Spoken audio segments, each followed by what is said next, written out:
大家留意啦，將淮山同埋紅棗上鑊蒸一蒸，整出嚟竟然係老人同埋細路仔都超中意食嘅經典美食。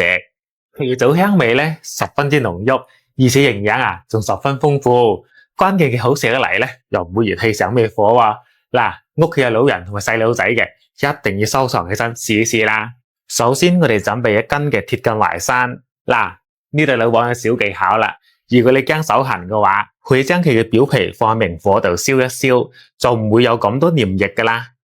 咁樣咧，我哋就唔容易過敏噶啦。全部搞掂之後咧，我哋將佢全部批咗啲皮，再切成薄片，方便佢蒸熟。跟住再裝入個大碗度，然後放上個蒸鑊，記得先唔好開火喎。然後我哋準備150克嘅紅棗，呢度老王直接用嘅係氣皮氣核嘅紅棗，特別嘅方便。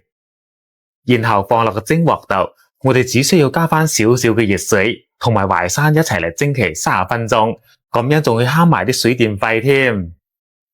各位姊妹，老王每日都喺度分享緊食養小技巧。如果你手機啱好仲有電呢，不如幫老王點翻個免費嘅小紅心，鼓勵支持下咧。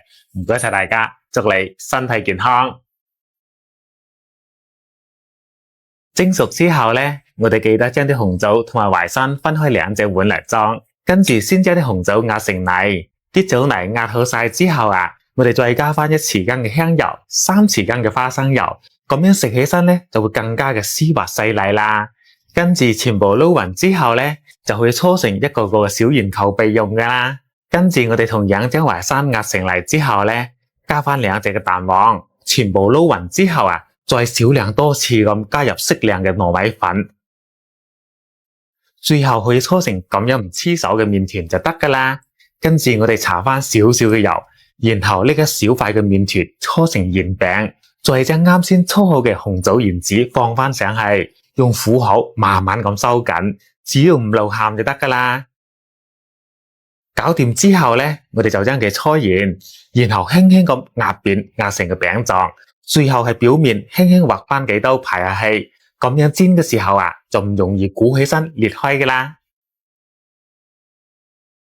接落嚟等平底鑊油熱之後呢，我哋全程開細火，將淮山棗泥餅煎到一面金黃上色，再翻另外一面，最後煎到兩面金黃，個餅仔脹卜卜咁，咁我哋呢味香甜軟糯嘅淮山棗泥餅就整好噶啦。